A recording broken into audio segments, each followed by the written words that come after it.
시사톡 시시각각 김윤 국민의힘 서울 당협위원장 그리고 최용선 민주당 민주연구원 부원장 두 분 나오셨습니다. 어서 오십시오. 안녕하세요. 안녕하십니까. 오늘은 한덕수 권한대행 이야기를 먼저 시작해 볼까요? 네. 예. 어떤 이야기를 해야 될까요? 지명 이야기를 먼저 할까요? 이분도 대선을 출마하겠다라는 의지가 역시 조금 비친다는 얘기를 먼저 할까요? 여의도의 지금 최고의 유행어. 네. 난가?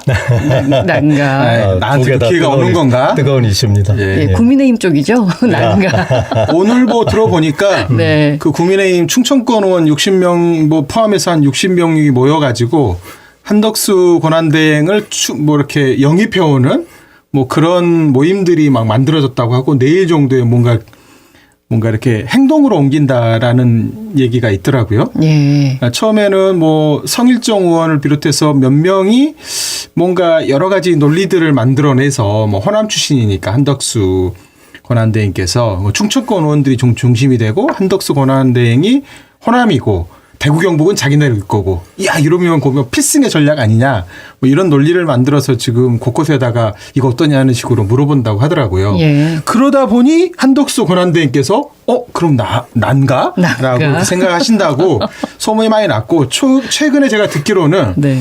국무총리실에 있는 국무조정실, 그거 국무총리 비서실이 있거든요. 국무총리 비서실에 있는 분들의 조언을 듣는 게 아니고 주로 용산에 계시는 대통령실에 있는 분들의 조언을 많이 듣고 계시고 예. 최근에 만나시는 분들도 그 정치권 언저리에 계시는 분들과 이런저런 소통을 많이 나누신다라는 얘기를 들었고요. 그러다 보니 트럼프 대통령과 나눈 얘기가 바깥으로 공개가 됐잖아요. 예, 트럼프 대통령이 직접 물어봤어요. 맨 처음에 사실 물어봤다는 네. 사실은요. 대통령 정상 간의 통화 내용이 바깥으로 드러나지는 않습니다. 그렇겠죠? 네, 왜냐하면 그 대통령 간의 통화 자체가 통상적으로 안보 이슈가 다뤄진 경우에는 2급 비밀로 지정이 되고요. 시크릿이라고 하고 예. 그 외교적 현안이 다뤄지는 경우는 3급 비밀로 지정되거든요. 예. 그런 컨피던스인데 근데 이제 그 지금 신변잡기적 얘기와 트럼프 대통령과 나눈 첫 어떻게 보면 우리 정상을 대행하는 사람과 트럼프 대통령과의 통화 내용이 바깥으로 흘러나왔어요. 의도적입니까? 이거 의도적인 거죠. 이건 의도적인 거고. 네. 아, 이분이 지금 공무상 누군가가 흘렸는지는 모르겠지만 공무상 비밀누설과 또 기밀누설의 외교상의 기밀누설에 해당되는 내용이 일 수도 있고 아닐 수도 있지만 통상적으로는 정상 간의 통화는 공개되지 않기 때문에 제가 보기에는 약간 이례적이었다. 그래서 그게 왜 그럴까라고 생각해 보니까 최근에 여의도에서 흘러다니고 있는 한덕수 권한대행에 대한 여러 가지 이제 출마설과 연계해서 뭔가 포석을 두는 게 아닌가 이런 생각을 했고 예. 그 포석 중에 일환으로 헌법재판관들을 임명하는 대통령이 임명하는 건데 그거를 그동안에는 국회 추천목도 임명하지 않던 한덕수 권한대행께서 그거를 적극적으로 행사하시고 예. 마치 강력한 리더십을 보여주는 것처럼 지금 행동을 하시는 것들이 여러 가지 지금 상황에서 뭔가 이상 기류가 있다. 저는 그렇게 생각을 했습니다. 그래도 저도 이제 네. 크게 보면은 그 당사자 일원이 될 수도 있는 포지션에 있으니까 예, 제가 그래도 좀 객관적으로 말씀을 드리겠습니다. 우선 난가라고 하는 부분들은 현재로서는 소설이라고 봐야 될 것 같고요. 특히 여의도를 중심으로 난무하는 소설들은 거의 신뢰하지 않아도 됩니다. 중요한 것은 윤석열 대통령 내지는 윤석열 대통령이 그동안 측근 행세를 했던 분들이 작업을 한다고 해가지고 지금 같은 그 상황에서 한덕수 권한대행이 후보가 될 수 있느냐 천만에 만만의 그런 말씀이라고 봐야 될 것 같고요. 어디까지는 지금 흐름이 있는지를 먼저 알려주셔야죠. 그러니까 문제의식이 있다면은 저 흐름인 거죠. 지금과 같이 강력한 지금 이제 그 큰 이변이 없으면은 이재명 후보가 이제 우리가 경쟁해야 될 후보가 될 가능성이 높지 않습니까? 이렇게 봤을 때 이쪽은 지금 솔직히 좀 지리멸렬한 상태고 그래서 국민의힘이 지금 최선을 다해서 좀 이렇게 그 시너지 효과가 있는 경선을 준비를 하고 있습니다만은 사실 조금 최종적으로 이재명 후보를 압도할 정도로 단기간에 올라올 수 있는가 부분에 대해서 조금 객관적으로 그 좀 힘들다 하는 의견이 있는 건 좀 부인할 수 없지 않습니까? 예. 그러다 보니까 이제 지금 상황에서 지금 한덕수 권한대행이 왜 지금 그 조금 이슈로 떠오르게 되는 거냐면은 아까도 말씀드렸지만은 용산에서 작업해서가 아니고 상당수의 국민들 속에서 그러니까 조금 거칠게 얘기하면 차라리 이재명이나 지금 어설픈 국민의 후보보다는 한덕수 권한대행 하는 게 훨씬 더 낫지 않을까 하는 그런 묘한 흐름이 좀 형성된 겁니다. 그게 이제 뭘로 데이터로 나타나냐면은 그 이른바 좀 그 안정을 바라는 대한민국의 정상화를 바라는 층에서는 57% 제가 아마 데이터가 맞을 겁니다. 57% 정도가 한덕수 권한대행이 상당히 앞으로 대한민국을 이끌면 잘하겠다 하는 조사가 이미 나왔어요. 그러니까 그런 흐름들이 이제 일정 정도 있고 어제 이제 해프닝성으로 지금 보도가 되고 있습니다만은 어쨌든 그 미국의 지금 트럼프가 농담이라고 저는 이렇게 받아들이지는 않고 대한민국 상황을 나름대로 좀 예의주시하면서 그 사람 스타일에 맞게 미스터 한 나오실 겁니까? 이렇게 물어보는 건 저는 상당히 심상치 않은 그런 어떤 그 메시지가 있다고 생각해요. 이건 뭐냐면은 질문에도 메시지를 읽어야 되는 겁니까? 그럼요. 아니, 그러니까 이건 뭐냐면은 미국의 트럼프가 지금 대한민국 어떤 그 상황을 네. 그러니까 지금 이렇게 짜여진 대선 후보보다는 훨씬 더 역동적으로 이미 바깥에서도 바라보고 있다 하는 이제 그런 부분들이 있고 이것은 실질적으로 심리적이고 현실적으로 대한민국 국민들한테 좀 영향을 미칠 거라고 봅니다. 그래서 결론적으로 말씀드리면은 앞으로는 알 수가 없습니다. 실제로 이런 어떤 변수들이 계속 커져갔을 때 그리고 어떤 국민들이나 국민의힘의 일부 의원들이나 뭐 당협위원장들 그 당원들이 한덕수 예를 들면은 권한대행이 나와라 이런 흐름이 계속 강화되고 됐을 때 혹시 한덕수 권한대행이 마음이 어떨지는 모르겠는데 지금 시점에서 그걸 지금 과도하게 의미부여하는 건 제가 볼 때는 말 그대로 소설이다 이렇게 보는 게 저는 일단은 객관적입니다. 가능성은 있고 아직 본인은 결정한 건 아니고 겉으로 드러나기에 그렇죠. 그리고 국민의힘에서는 용산과의 연계성은 일단 자르고 싶어 하고 이렇게 보면 되겠군요. 더더군다나 이제 오늘 이미 파면돼 버렸고 지난주 일주일 전에 네. 오늘 용산에서도 저 말로 걸어 나왔지 않습니까? 제가 볼 때는 다 이미 그건 이제 그 기울어진 거고 큰 의미가 없습니다. 그리고 더 솔직히 얘기하면은 저기 선거를 눈앞에 두고 있는데 표를 생각한다면은 예? 그걸 다 떠나서 윤 대통령의 그 관계를 계속 이렇게 갖고 가는 게 표에 도움되겠습니까? 그런데 이제 관저 정치라 그래서 예. 그곳에 있는 그 일주일 동안 머물렀음에도 불구하고 그 시간에도 만찬을 해서 또 사람들을 부르지 않았습니까? 그것까지. 그러니까 제가 좀 정리를 좀 하겠습니다. 네. 정리하게 하겠습니다. 의견을 말씀드려요. 자기 세가 없는 사람들이 하는 특징이 있어요. 뭐냐면 그건 권위에 호소하는 거거든요. 예. 그러니까 자기가 깡통이면 자꾸 다른 사람을 높은 사람을 빗대서 얘기한단 말이에요. 가령 한동훈이 서태지 얘기를 하잖아요. 네. 무슨 자기하고 서태지하고 무슨 상관이에요. 그러게요. 그냥 한동훈은 한동훈이지 무슨 서태지를 갖다 끌어들이고 그리고 이철우 저 경북지사는 윤석열 대통령과 다룬 밀담의 얘기를 바깥에다 흘리잖아요. 마치 본인이 큰 무슨 뭔가의 그 당부를 받은 것처럼 가령 뭐 사람 잘 봐라. 너 충성을 맹세하는 놈들만 써라. 안 그러면 나처럼 호되게 당한다. 뭐 이런 얘기를 했다라는 얘기. 그럼 우리가 사실은 시시콜콜하게 알 필요도 없고 관심도 없는 얘기지만 이철우라는 사람이 본인이 출마를 준비하면서 국민의힘의 대선 출마를 준비하면서 나 마치 나한테만 그 윤석열 대통령이 뭔가 쏙닥쏙닥 한 것처럼 얘기한 거잖아요. 네. 이런 게 권위에 호소하는 건데 이게 옛날에 우리 세자책봉하거나 저기 사대주의에 쩔어 있는 분들이 하는 방식이 뭐냐면 청나라 명나라에다 물어봐야 된다 이런 거잖아요. 네. 지금 국민의힘과 우파 진영 내에서 오늘 제가 그 윤석열 전 대통령 김건희 부부가 아크로비스타로 가는 현장 사진을 봤는데 무슨 성조기를 막 흔들고 있어요. 그러니까 그분들의 정서 인식에는 이스라엘과 뭐 성조기와 대한민국 이게 막 세계가 엮여가지고 뭔가 신념체계가 만들어져 있거든요. 그러니까 한덕수라는 사람이 트럼프가 네가 되게 뭐 유력한 후보 중에 한 명이라며라고 했다고 한지 안 한지도 우리는 모르지만 트럼프가 한 얘기지 본인이 한 얘기 아니잖아. 그러니까 트럼프가 했다라고 네. 하는 거 우리는 사실 알 수도 없고 두 사람 간에 통하는 내용인데 우리가 어떻게 압니까?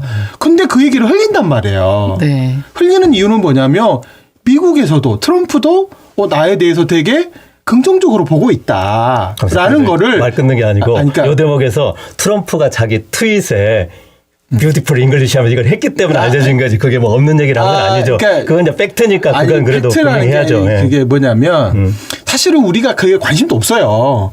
그리고 두 사람 간에 통화했던 것은 우리가 관세 문제 때문에 지금 굉장한 정도의 앞으로 90일간 연장은 되긴 했지만 유예는 되긴 했지만 이게 대한민국 경제에 미칠 파고가 굉장히 크잖아요.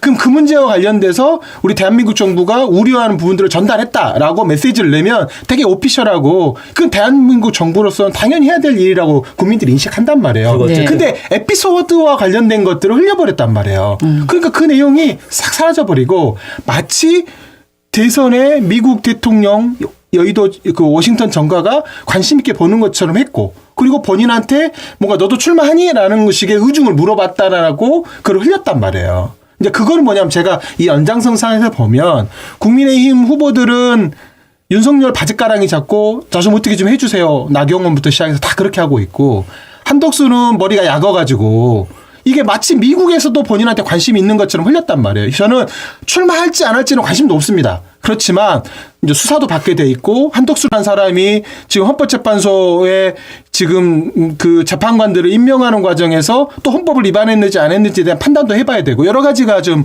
검토되고 있는데 이 사람이 지금 엉뚱한 지금 네. 생각을 하고 계시는 게 아닌가. 짚어야 될 내용은 이거군요. 한덕수 권한대행과 트럼프 대통령이 통화했던 이유는 관세와 같은 경제 그럼요. 협상에 그렇죠. 대한 문제. 그게 가장 메인이었고 그리고 이제 중요한 게 뭐냐면 그 어제 얘기를 계기로 하기 전에 이제 잠깐의 이야기가 오고 갔는데 그럼요. 그게 굉장히 중요한 부분인 것처럼 확대 해석을 한국 해서 언론 지형의 흘렸군요. 후진 측면이에요. 아니요. 후진 측면이 아니라 그는 의도적으로 흘린 의도적으로 거라니까요. 흘린 거. 근데 이제 어제도 중요했던 건 트럼프하고 한덕수 대행이 거의 30분 가까이 통화하면서 지금 현안 문제가 돼 있는 관세 문제를 하는 부분들이 일단 결과는 그 굉장히 문제는- 잘 해결됐다는 게 굉장히 중요한 거예요. 그 문제는- 대한민국한테 안심이 됐고 바로 저기 아이, 환율 떨어지고 해결이 필요하고 되는 아니요. 아니, 그런 얘기 아니고 제가 짚어드리겠습니다. 아니, 그러니까 거기에 관세 지금 문제와 관련돼서 한덕수가 영어로 어떤 얘기를 했는지 모르지만 정말 젤렌스키 꼴 납니다. 그러니까 이게 본인이 한덕수가 마치 통상 전문가고 관세 문제와 관련돼서 본인이 마치 주도할 것처럼 했다고 하면 그건 벼락 맞을 일이에요. 그렇게 될 수가 없고. 아직 우리나라 관세 문제는 해결된 게 아니고요. 90일간 유예됐을 근데 그리고 이제 중요한 게 우리나라뿐만이 뭐냐면 아니라 전 세계가 그렇게 된 거고 오늘은 관세를 제가 짚을 게 아니어서 이 얘기는 오케이. 여기서 그러니까 마무리 이제, 짓고 예, 예. 그 좀 정도면 넘어가겠습니다. 충분한 것 같아요. 예. 그리고 한덕수 이제 권한대행이 지명했던 이완규 법제처장하고 함상훈 이제 부장판사에 대해서 이야기를 좀 나눠보죠. 적합합니까? 그러니까 어떻게 이게 보십니까? 택도 없는 소리입니다. 예. 2,800원을 횡령했다라고 그 사람을 사법 처리했던 사람이에요. 2,300원입니까? 2,800원이라고 2,800원입니까? 예. 그게 우리나라의 그 대한민국 국민의 기본권 질서를 마지막으로 보루해야 될 헌법재판소의 재판관으로 과연 타당한 것인가? 저는 그 문제와 관련돼서는 많은 국민들이 각각의 생각이 있으실 거라고 생각합니다. 이제 그래서 그 한 사람 한 사람에 대해서 평가는 우선 저는 논의로 하겠습니다. 예.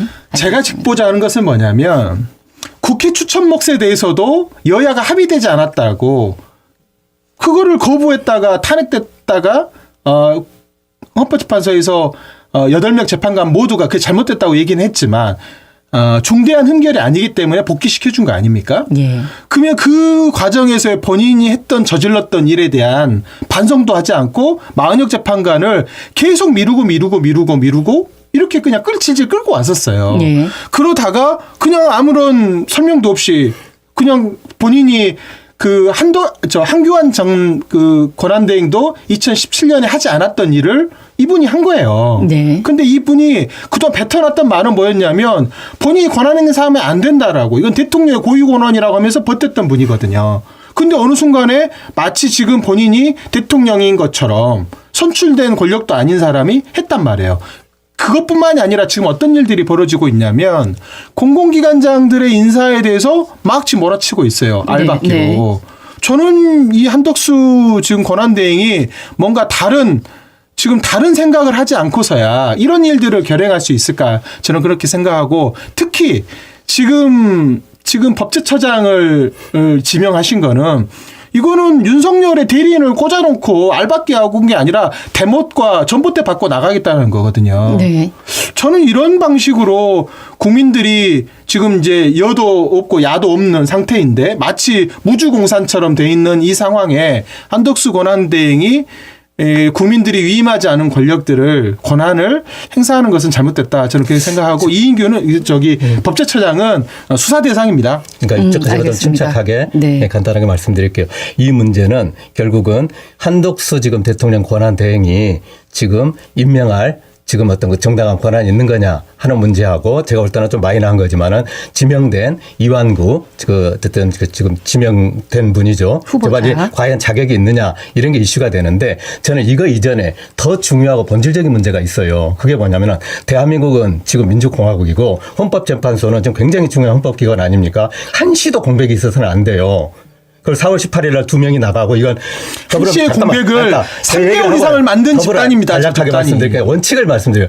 더불어민주당에서 임기 연장을 취하는 이건 명백히 위헌이잖아요. 택도 없는 얘기인 거고. 그래서 정당하게 4월 18일 전에 대통령이 지금 지명하기로 된 권한을 지명해야 돼요. 그런데 문제는 지금 선출되지 않은 권한대행이 할 수 있는 이것만이 지금 문제가 되는 거예요. 그런데 저는 이제 이것은 결국은 지금 전례가 없고 다시 한번 지금 헌법재판소의 최종 판단을 받아야 될지 모르는 상황인데 제가 생각할 때는 만약에 윤 대통령에 대한 탄핵 선고가 나오기 전이라면 저는 과도한 권한 행사다. 이렇게 보는 게 저는 훨씬 합리적이라고 봐요. 그런데 지금 이미 파면 선고가 나버렸잖아요. 실질적으로 대통령이에요. 그것은 어떻게 되느냐고 중요한 게 대한민국에.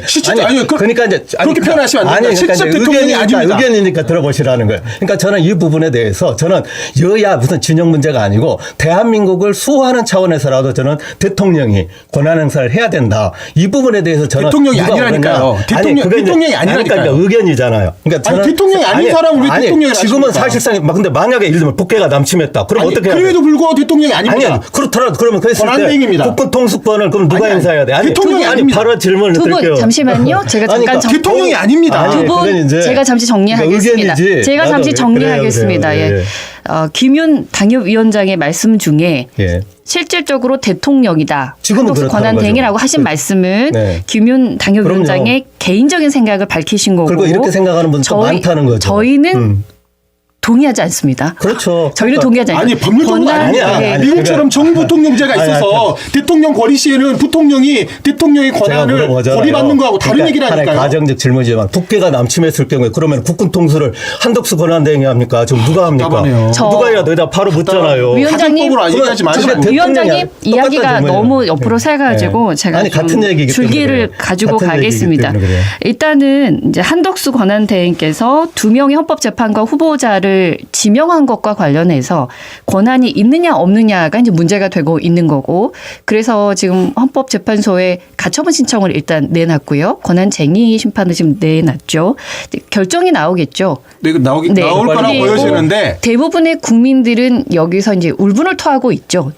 왜냐하면 권한의 문제에도 심각한 거고, 왜냐하면 전에 했던 이야기와 지금 했던 태도가 너무나 달라졌기 때문에, 그리고 그 인물에 대해서도 어떻게 이런 인물을 지명할 수 있느냐라는 이야기도 굉장히 많이 나와서 이완규 법제처장에 대한 인물에 대한 이야기 좀 할까요? 이것부터 얘기를 해야 돼요. 저기 뭐냐면은 이게 이제 제일 중요한 근대 법의 핵심적인 원리이기도 해요. 그러니까 한덕수 권한대행이 이완구 재판관을 지명하는 게 타당하냐 안 하냐는 헌법재판소에서 결정해서는 안 돼요. 왜? 당사자잖아요. 당사자는 원칙적으로 그건 모든 어떤 근대의 정신과 법의 핵심이에요. 일종의 이제 당사자는 기피해야 되는 거예요. 그걸 자기가 판단할 수는 없어요. 그렇기 때문에 그거보다도 더 우선되는 원칙이 명백한 상권분립의 원칙이 작동돼야 되는 거고, 그래서 헌법재판관 9명은 정확해요. 333 대통령, 국회, 법원. 그러니까 이것만이 유일하게 권한을 갖는 거예요. 그러니까 알겠습니다. 예. 김윤 위원장님의 얘기는 잘 들었고요. 예. 이제 그러니까 최영선 부원장님의 이야기를 좀 들어도 되겠죠. 황교안보다도 못한 쫄보 한덕수 권한대행의 진면목을 보여준 일이라고 저는 생각합니다. 예. 황교안도 그렇게 염치가 없었던 사람인데 황교안도 하지 않았었습니다. 당시에 박한철 그 헌법재판소장에 그 사람이 퇴임하고 나서 한 자리가 비어 있었는데 그때 황교안 권한대행은 임명하지 않았어요. 그게 대통령 몫에 사실은 헌법재판관이었는데도 불구하고 하지 않았고 다음에 이제 새롭게 구성되는 정부한테 그걸 넘겼는데, 지금 한덕수 권한대행이 했던 행태를 보면 정부가 그 정부 대통령 몫이라 하더라도 문제가 되지만 저는 국회 목소리에 대해서도 하지 않았었잖아요. 그 이유가 뭐였냐면 자기한테는 그런 권한이 있지 않다라고 계속 얘기를 했었고 초지일관 그렇게 해서 지난 3개월을 끌고 온 거 아닙니까? 그리고 마은혁 재판관에 대해서도 여야가 표결 절차까지 거친 거에 대해서도 여야가 합의하지 않았다라는 이유만으로 그걸 계속 끌고 왔단 말이에요. 그거는 뭐냐면 헌법적인 그 질서를 수월하겠다는 관점이 아니라 정무적 판단, 정책 고려를 하면서 질질 끌어온 거예요. 그러다가 이제는 본인들이 생각했던 결과가 나오지 않았기 때문에 윤석열이 파면됐기 때문에 그러면 정부는 과도 상태로 넘어가야 되는 거예요. 정부가 주체가 없는 거기 때문에 여야가 없는 상태이기 때문에 다음 정부가 구성될 때까지 60일 동안에 최소한의 업무만 수행을 하고 대선 관리만 하고 넘어가야 되는데 이 사람들이 주인이 없네? 이거 내가 주인인가? 그렇게 해서 지금 막 인사를 막 하고 있단 말이에요. 그 과정에 대통령 권한대행이 그동안 하면 안 된다고 주장했던 대통령 몫의 헌법재판관들까지 임명하려고 하고 있다. 이거는 헌법 질서하고도 맞지 않고 본인이 해왔던 말하고도 맞지 않고 저는 그래서 이 과정이 이렇게 추진하게 되면 그러면 중대한 결단을 할 수밖에 없는 상황이 된다. 저는 그렇게 생각합니다. 여기서 질문을 드리겠습니다. 이렇게 논란도 심하고 좀 많이 갔다 싶은 결정을 한 이유가 있겠죠. 저는 내통하고 있다고 봅니다. 지금 여당이 없는 상태인데 한덕수라는 사람이 마치 여당이 있는 물밑에서 암약하고 있는 사람들과 지금 내통하고 있다 생각하고요. 다시 한번 말씀드리지만 선거 관리를 위해서 풀어줬을 뿐이지 한덕수의 죄가 결코 가볍지 않다.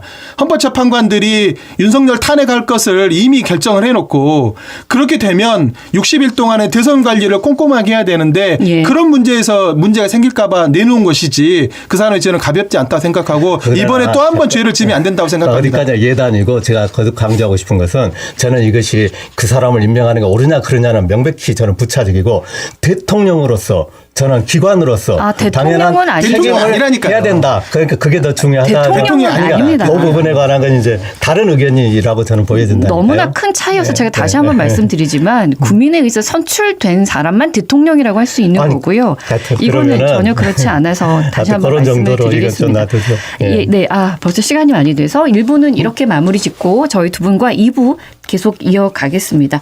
김윤 국민의힘 서울 당협위원장, 최영선 민주당 민주연구원 본부장이었습니다.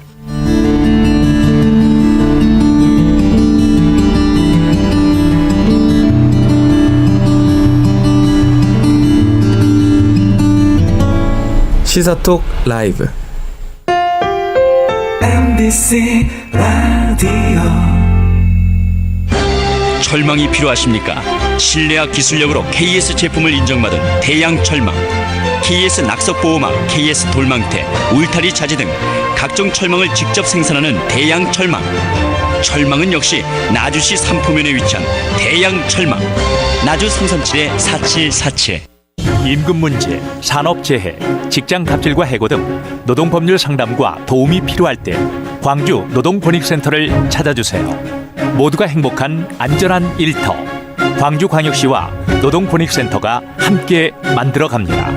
무료 노동 상담 1588-0620. 무등산 북쪽 충효동과 석곡동 일대는 조선 초기에 그릇을 굽던 가마가 많았었습니다. 1960년대 초에 이곳에서 6기의 가마터가 확인되었었습니다. 맨 밑에는 청자조각이, 그 위로는 분청사기, 맨 위에는 백자 파편이 나왔습니다. 한마디로 우리나라 도자기의 변천 과정이 고스란히 담긴 타임캡슐이었던 거죠. 분청사기는 고려의 상감청자의 전통을 계승해서 다양한 방식으로 제작된 조선 초기의 자기인데요. 이곳에 분청사기 가마터가 많았던 건 무등산의 물과 땔감이 풍부했고 토질이 자기를 만들기에 적합하였기 때문입니다. 충효동 가마터는 무등산이 품은 소중한 문화유산입니다. 광주 MBC 캠페인 무등산을 사랑하자. 이 캠페인은 SK 브로드밴드와 함께합니다. 남도사랑 캠페인. 봄날엔 화순으로 떠나보세요. 들판에 피어난 다채로운 꽃들이 설레는 봄을 노래하고 살랑이는 바람 사이로 기분 좋은 봄 향기가 흘러옵니다. 만개한 계절꽃들 사이에서 여유로운 봄을 느낄 수 있는데요. 하지만 진짜 봄은 밤에 있다는 사실. 까만 밤을 수놓은 멋진 불빛들이 보이시나요? 별처럼 반짝이는 도시의 야경. 이곳에서 낭만 가득한 밤이 펼쳐집니다. 봄날의 꽃, 봄밤의 빛과 함께하는 설레는 계절. 화사한 화순의 봄을 만나보세요.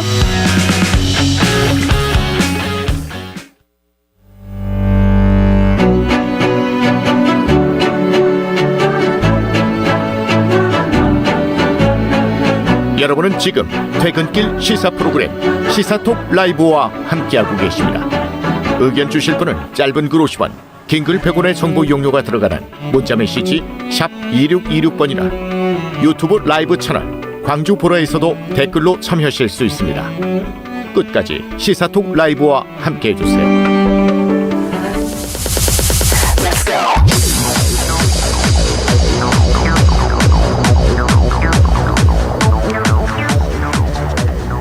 시사토 라이브 함께하고 계신 지금 시각이 6시 36분 지나고 있습니다.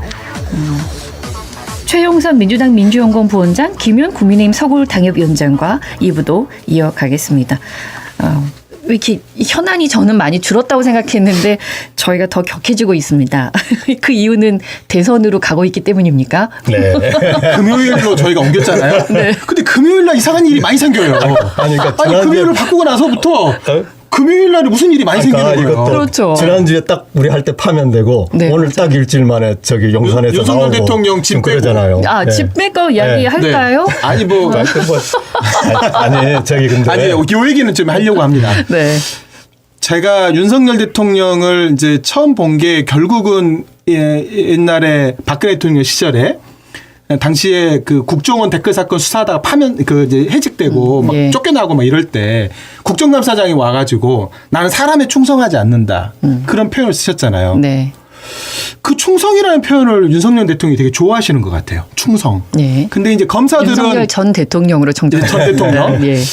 검사들은 검사부일체, 주사부일체 영화처럼 검사부일체라고 하거든요. 총장부터 검사 밑에까지 다 하나, 한몸 우리는 하나야. 라는 생각이 있기 때문에 늘 충성을 요구를 하거든요. 네. 그러니까 본인은 충성하지 않더라도 밑에 사람들은 본인에게 충성하는 걸 기대하거든요. 네. 근데 우리가 평생을 살면서 충성이라는 표현을 언제 듣냐면 그 국회에 대한 격려할 때 네. 나는 자유롭고 정의로운 대한민국을 위해 충성을 다할 것을 맹세합니다. 이렇게 하잖아요. 네, 그러네요. 옛날에는 조국과 민족이었거든요. 이게 바뀌었어요. 자유롭고 정의로운 대한민국. 아, 우리가 충성할 대상은 딱 하나입니다. 자유롭고 정의로운 대한민국을 위해서만 충성을 맹세하는 겁니다. 네. 근데 윤석열 씨는 이번에 비상계엄을 통해 가지고 헛된 충성을 요구한 거예요. 군인들에게. 그것도 국군의 사명에 있지 않는 내용을 가지고 군인들에게 정말 악의 수렁텅이로 빠질 수 있는 충성을 요구한 거거든요. 그리고 며칠 전에 또 충성 얘기를 한 거예요. 그 이철우 지사를 만나서. 예. 근데 지금 오늘 제가 나가는 모습을 보면서 이분이 이제 또 대한민국을 위해서 기여할 바에 대해서 고민하겠다고 얘기했잖아요. 그게 대한민국을 위해서 기여하는 건 뭐냐면 자유롭고 정의로운 대한민국을 위한 것만 본인이 할 수 있는 일만 해라. 이제 앞으로는. 그리고 헛된 충성을 여러 사람에게도 요구하지 말아라. 이제 네. 오늘 제가 그 충성이라는 표현을 이제 윤석열 씨 나가는 모습을 제가 또 유튜브로 봤거든요. 네. 이제 그 생각을 좀 오늘 좀 했습니다. 머릿속에 좀 그걸 담고 있나 보죠. 윤석열 전 대통령 그 양반의 충성이라는 단어 자체를. 김 네. 대통령의 정체성과도 저는 네, 좀 해당돼요. 그런 걸 좀 드러내는 단어라고 볼 수 있겠군요. 그리고 이왕 오늘 저기 알겠습니다. 좀 전에 저도 나가는 모습 잠깐 영상으로 봤는데, 그러니까 며칠 전까지 아니 좀 전까지만 하더라도 무슨 얘기했냐면은 저기 윤 대통령이 전임 대통령이 방도 안 빼고 계속 버티면 어떡하냐. 그럼 어떻게 또 뭐 이렇게 작전을 벌여가지고 억지를 하도 저걸 뻔해야 돼.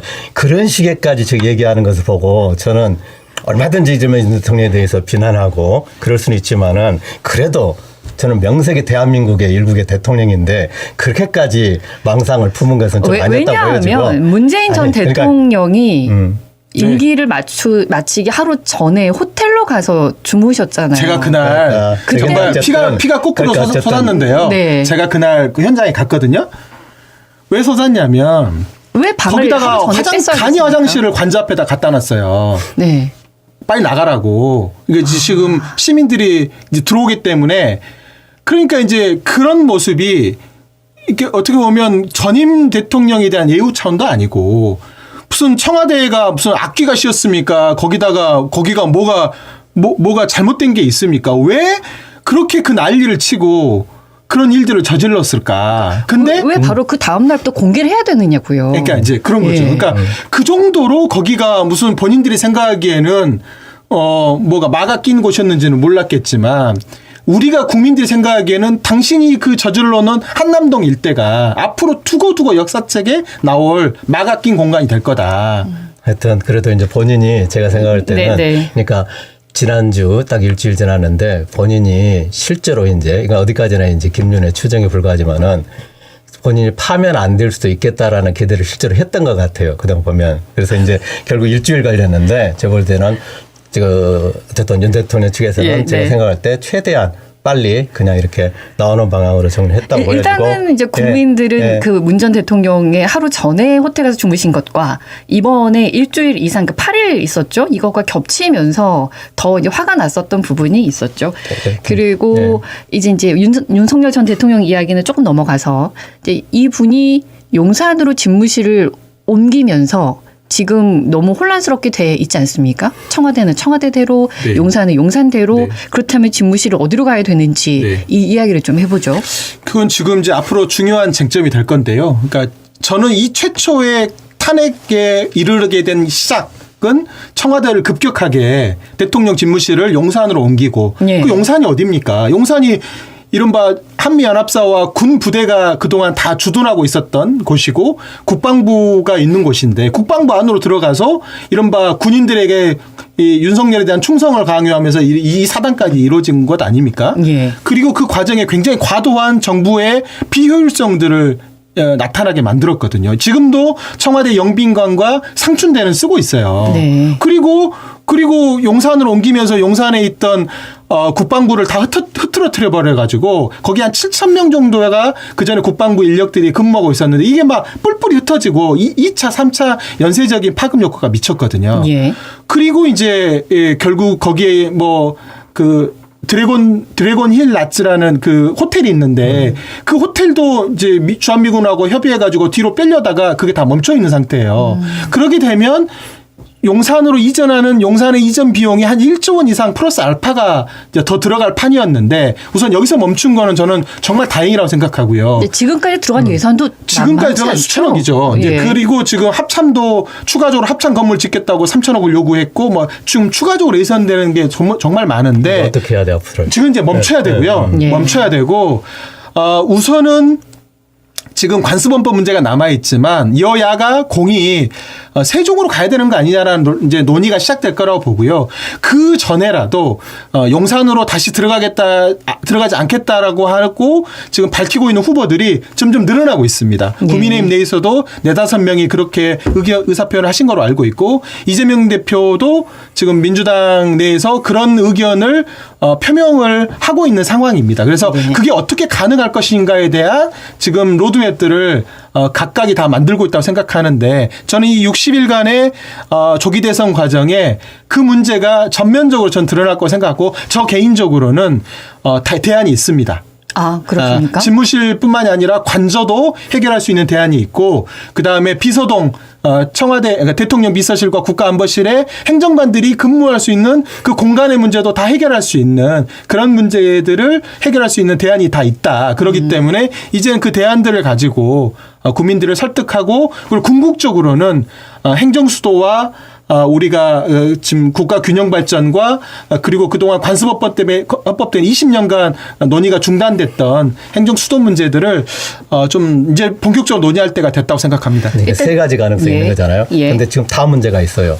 첫 번째 가능성, 그냥 용산 집무실을 계속 쓰는 거. 그 다음에 두 번째, 지금 개방해버린 원래 청와대 거기를 다시 일부 이렇게 개조해가지고 다시 들어가는 거. 아니면 세 번째로 아예 이제 세종으로 가는 거. 아주 간단하게 셋 중에 하나를 지금 택해야 되는 아닙니다. 거예요. 간단하게는. 아닙니다. 제가 그건 내가 말씀을 드릴게요. 그러니까 일단은 제3안도 있겠죠. 아니요. 그러니까 일단은 그게 지금 하나하나가 선택적 대안이 아니라 이게 하나로 같은 모일 얘기를 수 하니까 있습니다. 그러니까 네. 같은 얘기를 하니까 지금 상황에서는 어느 것도 예를 들면은 그리 되면 다른 두 가지 가능성을 배제하고 하나만 선택하기는 다 무리예요. 현재 상황에서는. 그 부분에서 과도기가 좀 불가피하게 존재하는 거고 이 과정에서 아까도 말씀드렸지만은 이 이슈가 어찌 보면 마이너한 이슈일 수도 있는데 이번 짧은 대선 캠페인 기간 중에서 상당히 중요한 네. 어떤 주목도를 가진 이슈가 될 수밖에 없다. 그리고 일단, 이것은 예. 국민적 여야가 아니고 국민적 컨센서스로 일어나야 될 그런 어떤 사안이 되어버렸다. 용산으로 안 이렇게 들어가도 봐야 될 대안이 것 가능합니다. 같아요. 네.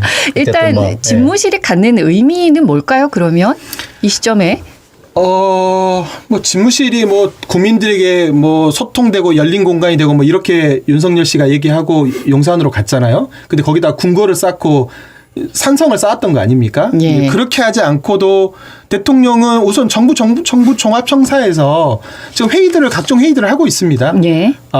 국무회의도 하고 있고 또 비상 상황이 되면 중앙 재난안전 대책회의도 하고 있고 NSC 종합청사는 지금 저기 광화문 앞에 거기 얘기하는 광화문 거죠. 청사 그렇죠. 예. 청사에서 원래 구청사. 지금 대통령이 일시적이긴 하지만 집무를 하고 있습니다. 그러니까 원래 그쪽으로 이전하는 것도 많이 검토했었어요, 사실은. 그러니까 집무를 하고 있습니다. 그러니까 국무회의를 하고 있고 비상 상황에 NSC 회의도 전체 회의를 할 수도 있고 그리고 거기에 중앙 재난 안전 상황실이 있기 때문에 거기서 재난 상황에 대한 회의도 할 수 있습니다. 예. 일반적으로는 할 수 있고. 그리고 옮길 생각도 했었잖아요. 그 유홍준 옛날 처장이. 그러니까 가능하다는 얘기예요. 우선은 가능하다. 그래요. 그리고 거기서 공무원들이 근무할 수 있다라는 거고요. 그래서 용산으로 가지 않더라도 근무할 수 있는 공간들이 있다라는 거고 대통령이 주 직무하는 것이 이제 뭐냐면 뭐 결제하는 것도 뭐 있을 수 있지만 주로 회의하는 곳이거든요. 예. 대통령 주 집무실 있는 곳은 국무회의와 수석보좌관 회의와 일상적인 회의가 가능한 공간이어야 된다. 두 번째로는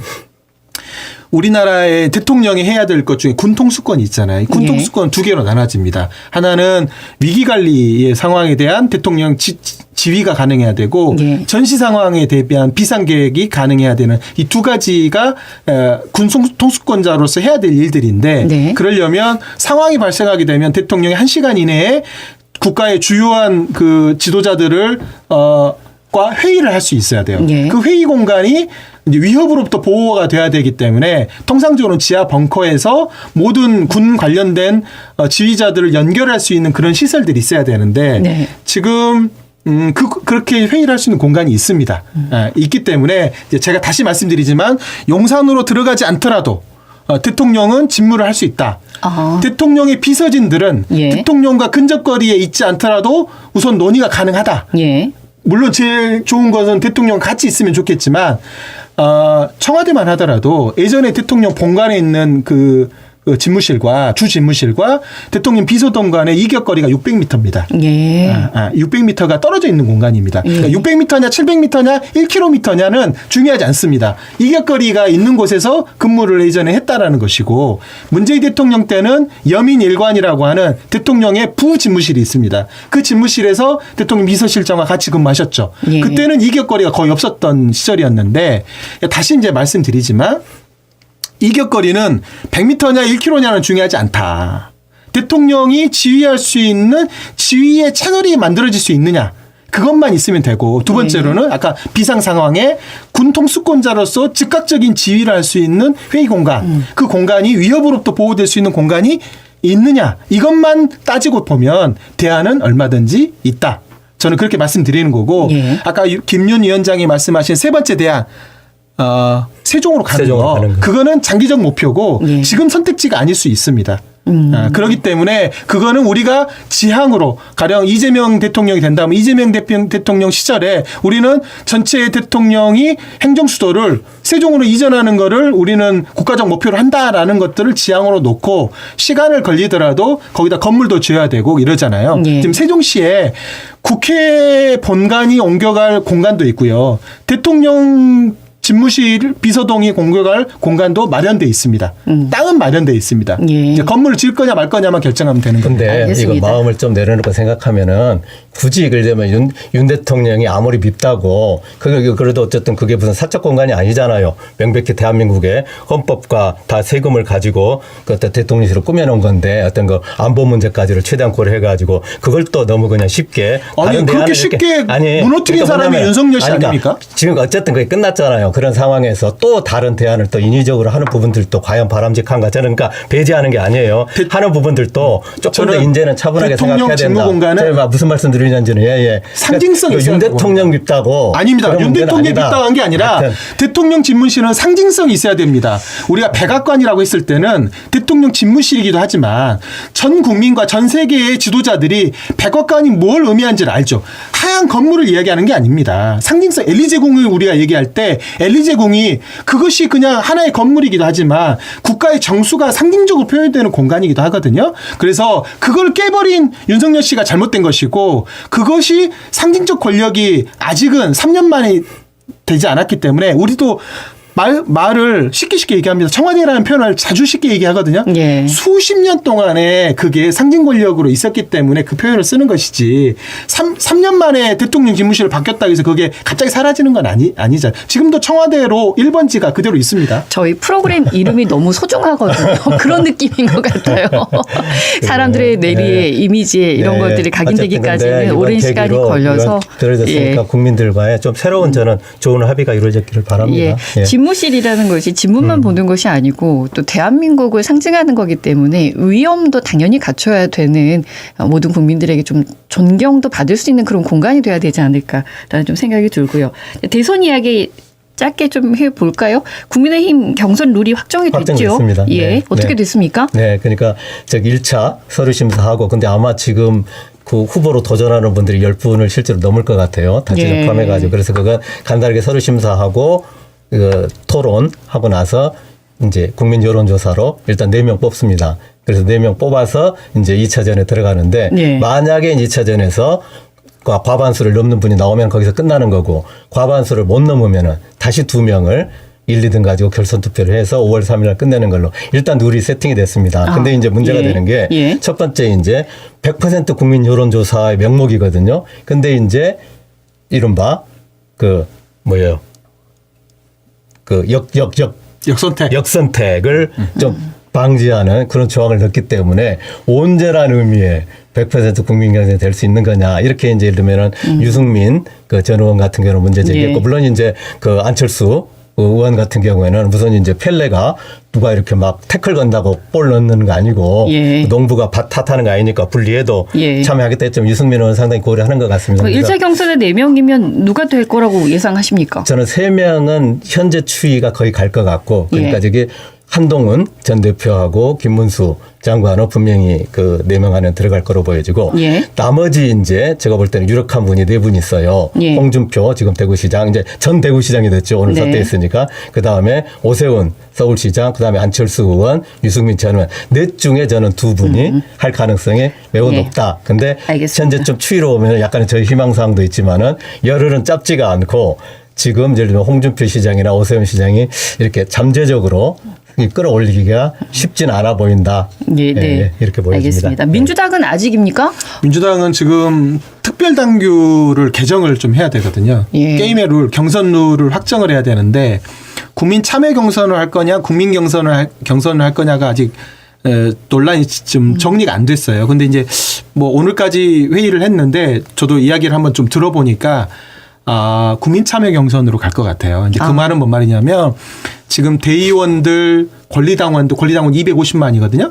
많아요. 이 250만을 전체가 투표하는 게 50%. 그다음에 일반 국민 여론조사가 50%. 이제 요 방식으로 갈 것 같은데 이제 그 전까지는 이제 첨예하게 2017년 대선과 2021년 대선 경선 때 첨예하게 갈등이 빚어졌던 부분이 뭐였냐면 선거인단을 모집하는 거를 국민 경선이라는 이름으로 했다 보니까 이게 막 엄청난 동원들이 이루어지거든요. 근데 그 과정에 조직돼 있는 신천지나 이런 조직들이 들어와가지고 해방도 놓기도 하고 그래서 이번에는 그런 거에 대해서 좀 짧은 기간 안에 경선 관리가 좀 어려우니 국민 참여 경선으로 가자라고 주장하는데 이제 지금 김동연 후보를 비롯한 이런 이제 김두관 후보는 완전 국민 참여 경선으로 가자라는 주장이고 그 당원들을 빼버리고 전체 오픈 프라이머리로 가자는 주장이고 김동연 지사는 국민 이제 경선으로 가자 이제 그런 주장인데 예. 아마도 국민 참여 경선으로 결론이 나지 않을까 싶고